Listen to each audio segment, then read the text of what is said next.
So this week I had the, I guess, privilege, but maybe the punishment of upgrading my phone. I had to get a new one. It was a few generations behind. The battery was lagging a lot, not making it through a day. It was finally time, and also they finally made an offer where the new one was free. And so I decided, okay, it's time to go in and do this. And you know when you do it, it's going to take forever to go through. No matter how smooth the process they try to make it, it takes forever.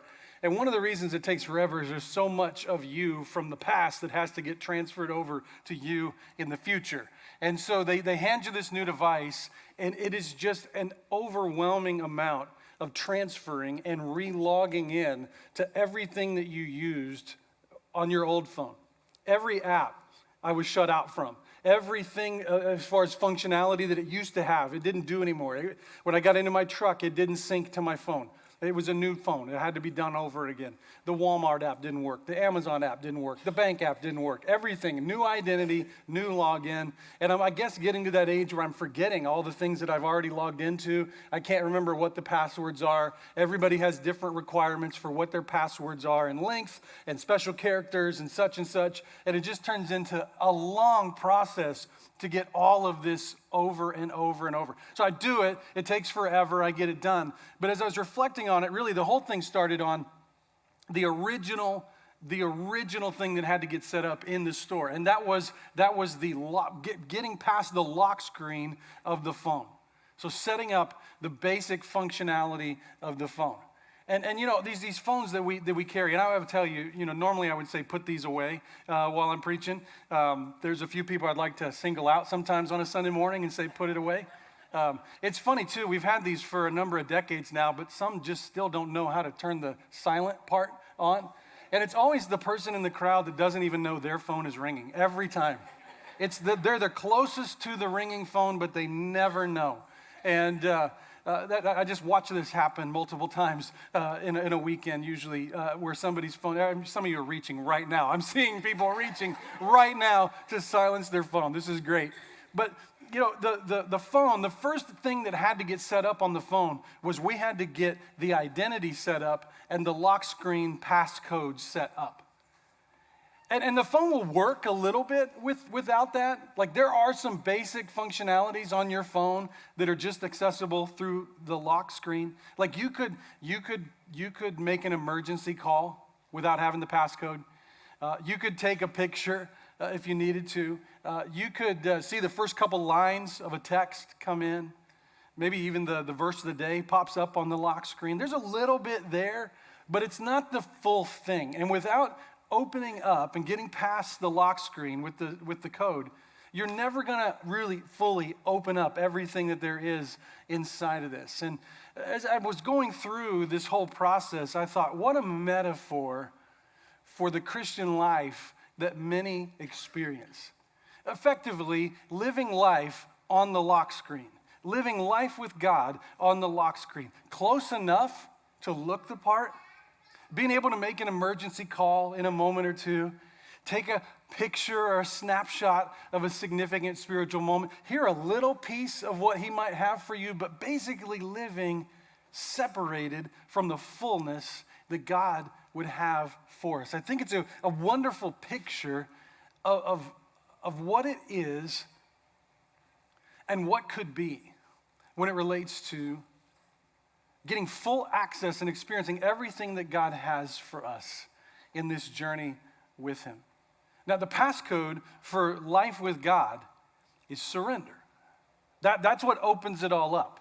And as soon as you hear the word surrender, like we have this immediate, almost visceral reaction to the word because we don't like it.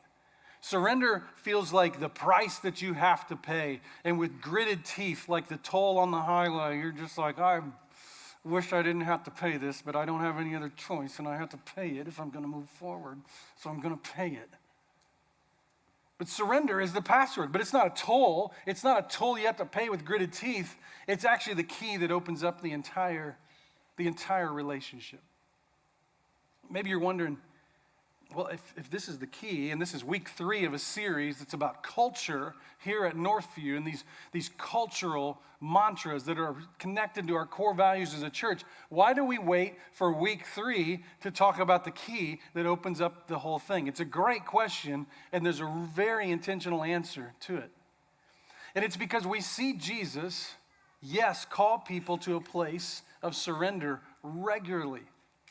But we see him more often than not using the pattern of grace first, commitment to relationship second, and then an invitation to surrender.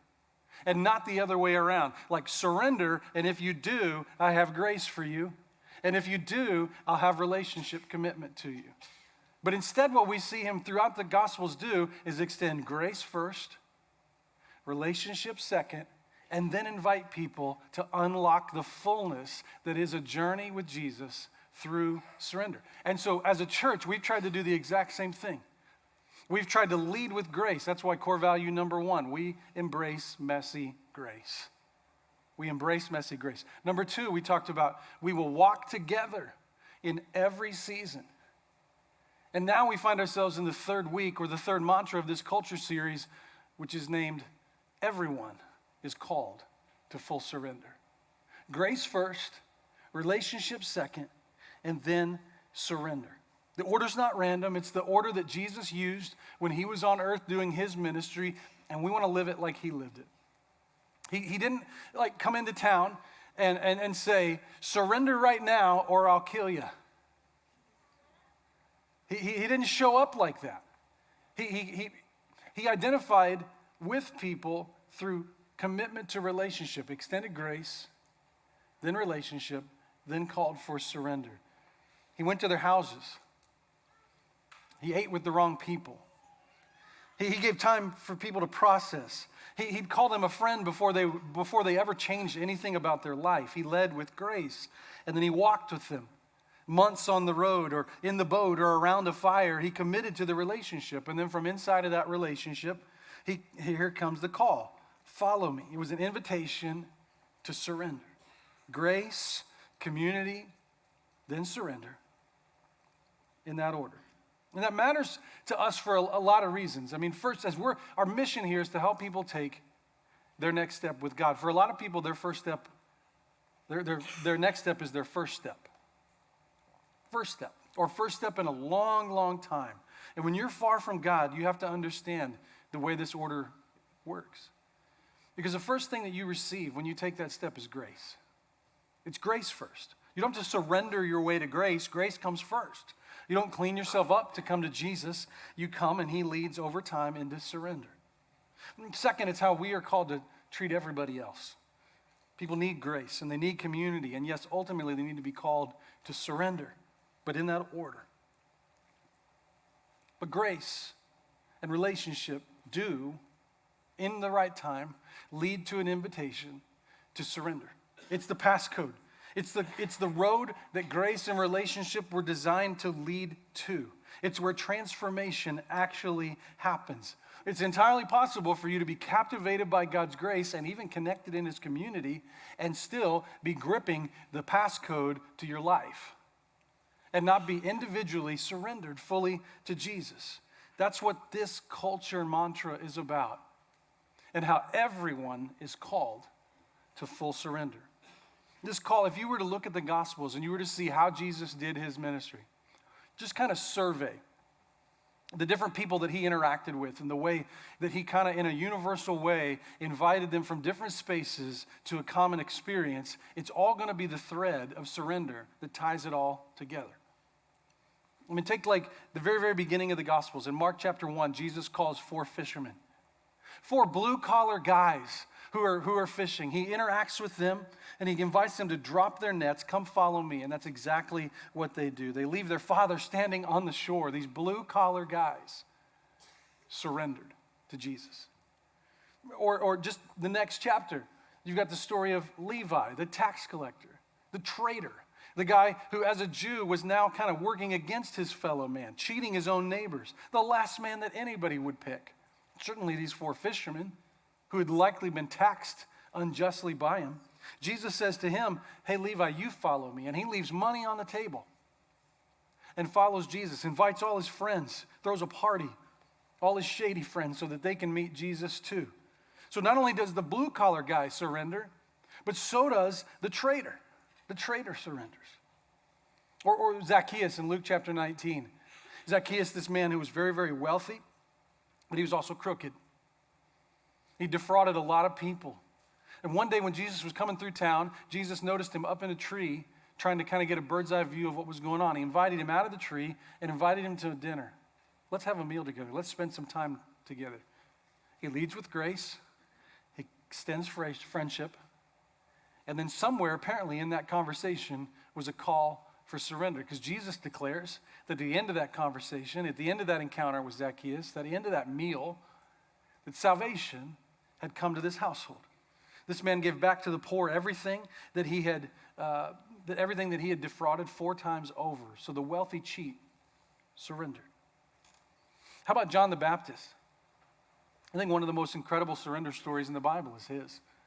Here's a guy who knew from the womb that Jesus was the Son of God. From the womb. I mean, his whole life was lived under the idea that I know who the Messiah is. His name is Jesus. Early ministry points directly to Jesus. Behold the Lamb of God. This is him. But at the end of his life, he finds himself in prison awaiting death by beheading. I think it's fair to say that this is not what he thought his final chapter was going to look like as the forerunner of Jesus' ministry. I don't know what he thought it was going to look like, but I have a hard time believing he imagined that he would be martyred for this faith. And he finds himself in a jail cell awaiting this just days, maybe hours away. And a few of his disciples come to visit him in prison. And he says, will you go back and ask Jesus one question for me? Will you ask him, are you really the one? Are you really the one? This is the man, maybe among all other people that walked the earth, that knew to the core of his being that he's the one. He knew he was the one. But in this moment of darkness, in a moment of death waiting him, pain out in front of him, all of a sudden now, he's like, this isn't what I want. This isn't what I asked for. This isn't what I signed up for. This isn't, to ask him, is he the one? Jesus sends back message via these same disciples. You tell John that the blind can see, that the lame can walk, that I indeed am the one. And that this moment that I'm calling you to is indeed the moment that I'm calling you to. And what you see in John's final breaths is a prophet in the dark, surrendering. How about Peter in John chapter 21? This is after the resurrection of Jesus. This is the same Peter who already surrendered earlier in his life when Jesus first invited him and a few others to follow. He was one of those 4 fishermen. This is him after the resurrection. He's denied Jesus 3 times on the night that he was betrayed, and now he's had a reconciling moment with Jesus on the beach, almost like a recommissioning type moment. But then as that moment starts to grow and build, we shift in the conversation to Jesus being not only affirming, but also really, really predictive and prophetic about where his commitment, Peter's commitment to Jesus and the kingdom, would take him. And he says, Peter, you, when you're old, are going to be led somewhere that you don't want to go because of this recommitment that you have to me. He was referring to the way Peter would one day die. Church tradition holds that Peter, like Jesus, was crucified, only upside down instead of right side up. Again, kind of like John, this was maybe not the future that Peter imagined. Except here's John, not John the Baptist, but John the Apostle standing here next to them, listening to this whole thing. And Peter, as he just hears that his future is going to include a death that he's not really going to be super excited about, says, well, what about him? What's his future? I think it's a fair question. I think it's fair. But Jesus says this. What is it to you? What is his future to you? What if I have something different for him than I have for you? You must follow me. And what we see at the end of the Gospel of John is the Peter who surrendered on the shore initially surrenders again to a picture of the future that he can't fully see or understand. The apostle focused on comparison, surrenders. Or how about Paul? The most dramatic reversal in the New Testament. I mean, the guy who's as anti-Jesus as it possibly gets, pursuing and persecuting Christians to the point of death for their belief in Jesus. This guy surrenders everything. He's a violent opposer. He surrenders his entire identity, his religion, his career, his righteousness scorecard. He would write in Philippians, whatever was to my gain, I now consider it loss. And we see this violent opposer surrender. What I'm trying to say is the thread that runs through every single person and their personal encounters with Jesus is surrender. And the unlocking moment, what transformed life for those who had that encounter, was their surrender. Nobody's too good for it. Nobody's too far gone for it. Nobody's too important, and nobody's too insignificant. Everybody is called to full surrender.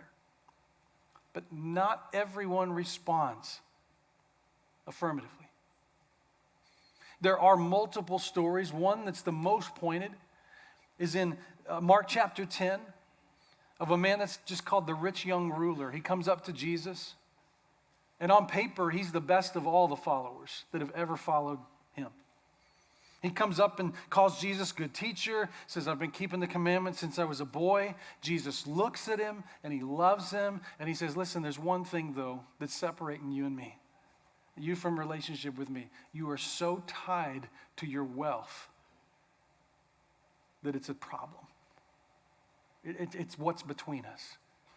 So let go of that. Sell what you have. Give it to those in need. And then come follow me. And what Mark records is that the man turned, sadly, and walked away. And he didn't take Jesus up on the invitation. He is, in the Bible, the only person who got a personal, face-to-face, one-on-one invitation from Jesus and said no. But he said no because what Jesus was asking for was the password. Total access. Give me your whole life. For him, it had to do with money. It's the one thing that he couldn't do that all the others that we talked about did do. They gave him access. They surrendered. They surrendered. The fishermen surrendered. Zacchaeus surrendered. Levi surrendered. Paul surrendered. Peter surrendered. The one thing that the young ruler couldn't do was hand him the phone and say, here's my passcode. Now, I keep using this illustration because I think it's representative of one of the most powerful things that connects who we are to the rest of the world. And I know this to be true because if I say what I'm about to say, some of you are going to get really uncomfortable. If I was to say, unlock your phone and hand it 3 people down to your left and give them total access to everything on your phone, some of you would need a diaper.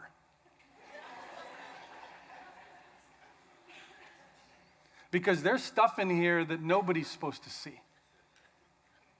There's something in here that maybe only a spouse should see.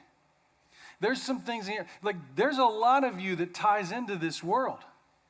There's a lot of you, now speaking of spouse, you ought to be able to hand your phone to your spouse and say, you have total access here.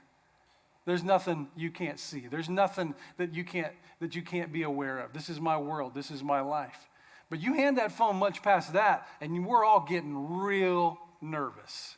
Every text, every transaction, every thought, every communication, every photo, every app, everything that's there is now open, observable, changeable. That's what full surrender is. It's not adding the Jesus app to your phone. That's a totally different way to do life. To just add an app and access it when you think it's convenient versus handing him the whole thing and saying you've got total access. Nothing in a vault, nothing tucked away in a hidden album, no app you're not allowed to touch. All of it. And if it's not all of it, it's not full surrender. If you give him the password and he's into the whole thing, he has your wallet. He can see all of it and direct it. If I invite him and I give him the password of my life, that means my mouth is not mine. It means my friendships are not mine. It means my sexuality is not mine. It means my ego needs to die.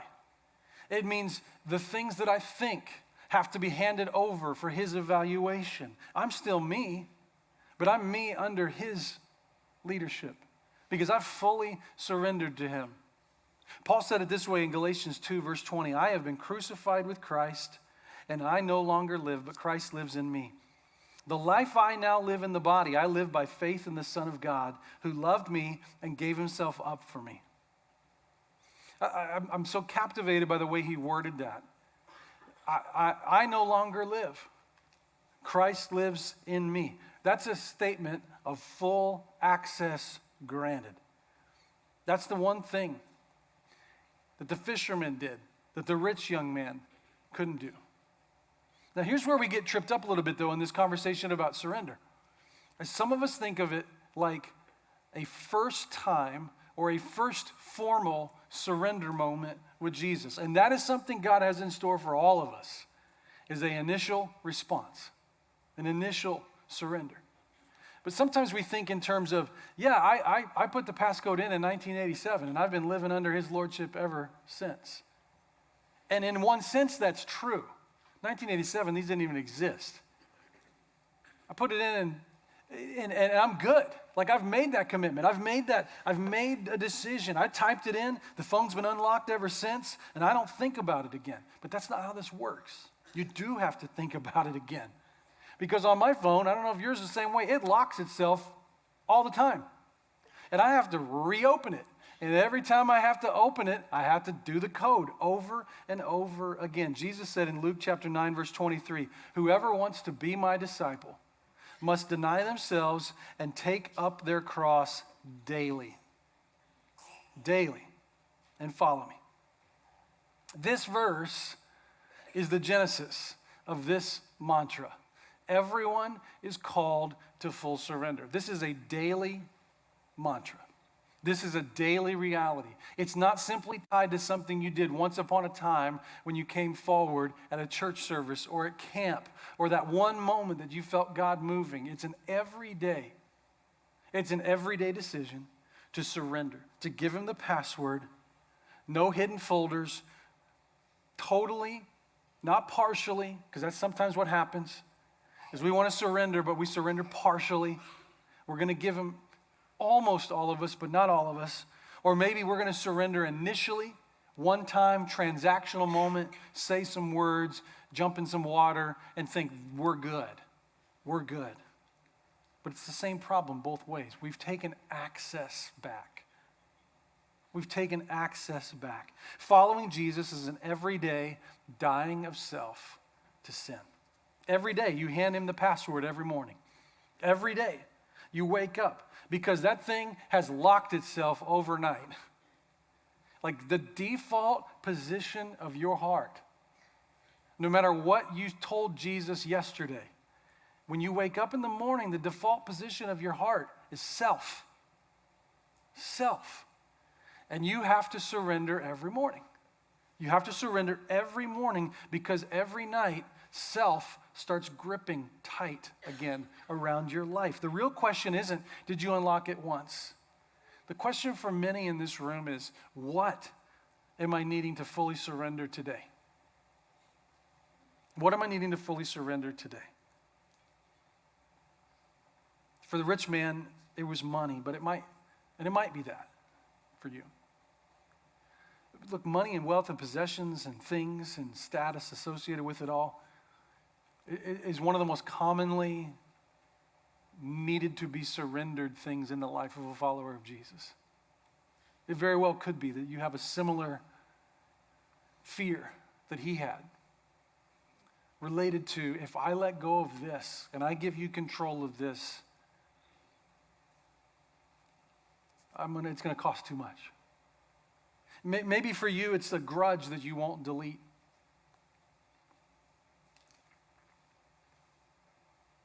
something happened. And no matter how many sermons you've heard about forgiveness and that the only way that you've been connected to God is through his forgiveness of you, somewhere, somehow, you've just justified, I just get to carry this thing forever. Maybe it's the anxiety that you keep deep in a folder somewhere on your phone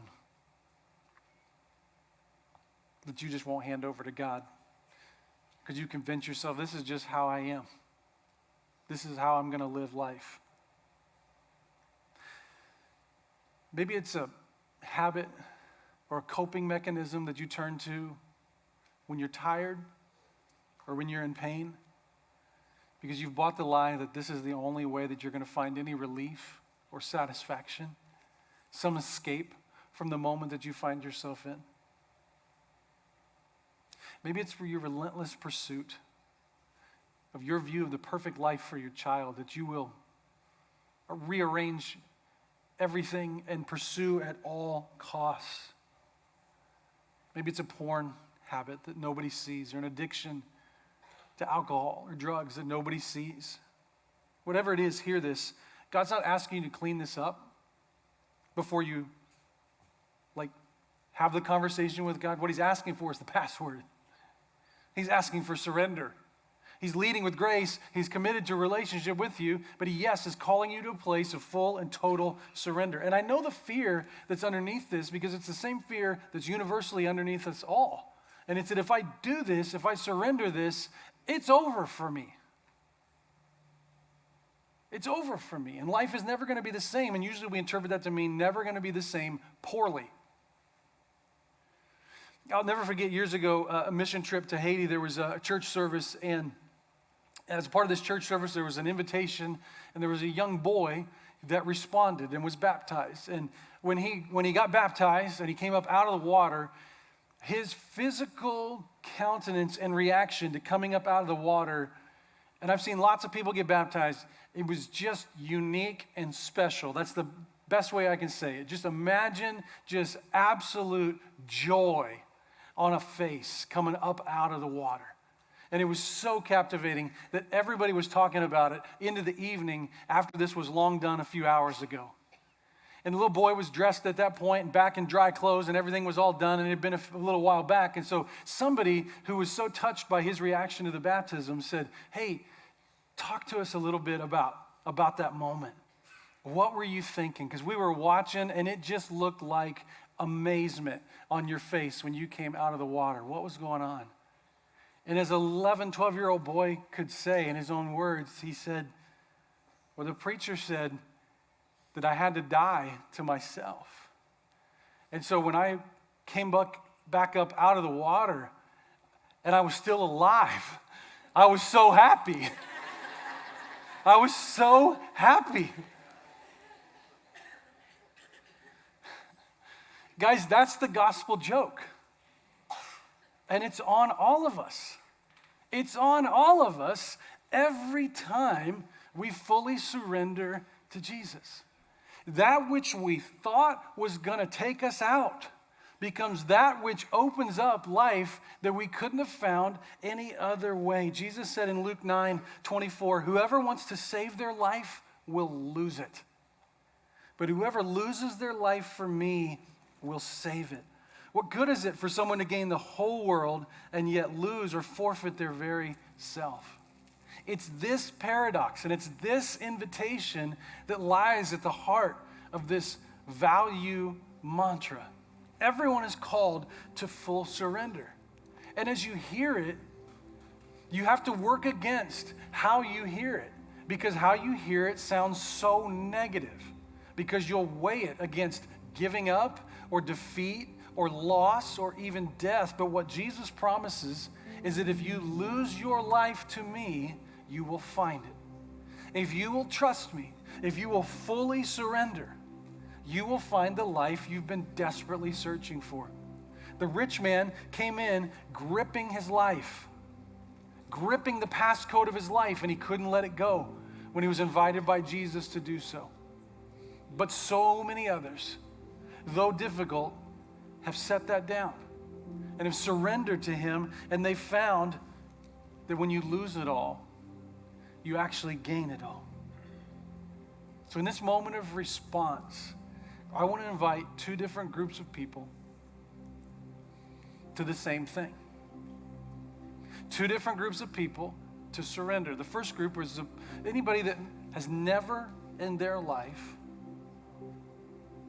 not even one time, surrendered their life to Jesus. Today is the moment that can change. Where you know that God's grace is here for you, that his relationship has been extended to you, but that inside of that, there is both great joy and forgiveness and compassion, but also great expectation and responsibility tied to your decision to surrender.